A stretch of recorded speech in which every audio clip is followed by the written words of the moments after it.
আফ্রিকার সাভানা বেঁচে থাকার যুদ্ধ। আফ্রিকার বিশাল সাভানা, যেখানে প্রতিটি সূর্যোদয় মানে নতুন একটি যুদ্ধ।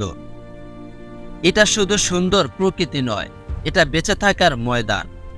এখানে কেউ দুর্বল হলে টিকে থাকে না, আর যে শক্তিশালী সেও শান্তিতে থাকে না।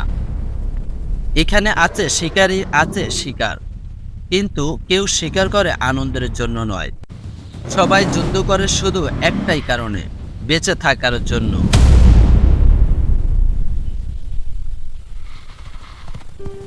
এই গল্প আফ্রিকার সাভানার। এই গল্প প্রকৃতির, কিন্তু এখানে চলে একটি নিখুঁত নিয়ম। প্রকৃতির নীরব শাসক শিকারী। শিকারীরা দানব নয়, তারা জন্মগত ঘাতকও নয়। তারা শিকার করে কারণ না করলে নিজেরাই বেঁচে থাকবে না।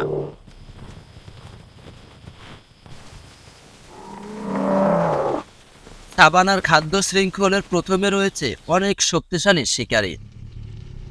তাদের মধ্যে অন্যতম হচ্ছে কুমির। নীরব মিত্রদূত কুমির। কুমির হলো ডাইনোসর যুগের জীবন্ত স্মৃতি। সময় বদলেছে, পৃথিবী বদলেছে, কিন্তু কুমির বদলায়নি। ঘন্টার পর ঘন্টা, কখনো দিনের পর দিন, সে জলের নিচে স্থির হয়ে অপেক্ষা করে। তার সবচেয়ে ভয়ঙ্কর অস্ত্র হলো ধৈর্য। শিকার বুঝতে পারে না যে মৃত্যু কতটা কাছে। শিকারীরা শুধু শিকার করে না, তারা প্রকৃতিকে বাঁচিয়ে রাখে। দুর্বল ও অসুস্থ প্রাণীদের সংখ্যা কমিয়ে তারা পুরো বাস্তুতন্ত্রকে সুস্থ রাখে।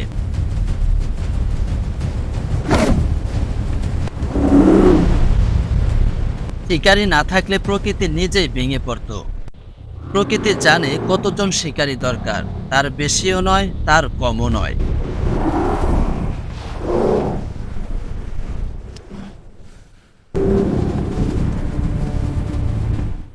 সিংহের সংগ্রাম। একাকী শিকারী। একটি শিকার ধরা পড়েছে। সিংহের শক্ত চোয়ালে তার শরীর নিস্তেজ, কিন্তু সমস্যা এখন শুরু। কাদা মাটি, চারপাশে জল। শিকার একা টেনে নেওয়া যাচ্ছে না। একাই শিকার করেছে, এবার একাই রক্ষা করতে হবে।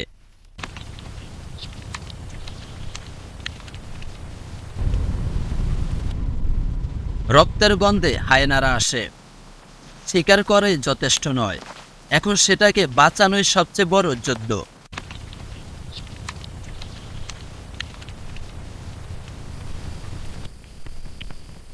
সবচেয়ে গতিতে চলা প্রাণী চিতা। চিতা সবচেয়ে দ্রুত প্রাণী, কিন্তু দ্রুত হওয়া মানে নিরাপদ নয়। মা চিতা একা শিকার করে, তিনটে ছোট বাচ্চা অপেক্ষায়। শিকার ধরার পরে সে সবচেয়ে দুর্বল। ঠিক তখনই আসে হায়েনা। মা জানে এই লড়াই করলে তার বাচ্চা হারাবে, তখন সে সরে যায়। আজ তার ভাগ্যে খাবার নেই। প্রকৃতির পরিষ্কারক হলো শকুন শিয়াল। তারা শিকারী নয়, তারা প্রকৃতির পরিষ্কারক। মৃত দেহ পরিষ্কার করে রোগ ছড়ানো বন্ধ রাখে। এদের ছাড়া সাভানা অসুস্থ হয়ে পড়ত।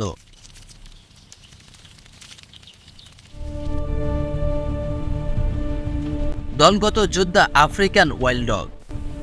ওরা একা কিছুই না, কিন্তু দল হিসেবে ভয়ঙ্কর।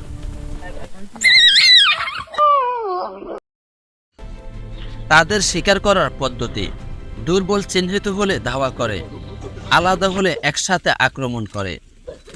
সাফল্যের হার প্রায় 70%। এটি প্রকৃতির সবচেয়ে নিখুঁত টিমওয়ার্ক। মৃত্যুর রাস্তা নদী পার হওয়া। নদী মানেই কুমির, অদৃশ্য মিত্র। একটি জেব্রা আলাদা হলে তার উপর আক্রমণ হয়। যদিও সে বেঁচে যায়, কিন্তু আহত শরীর মানেই মিত্র। শুধু সময়ের অপেক্ষা। নদীর ধারে সিংহরা অপেক্ষা করে।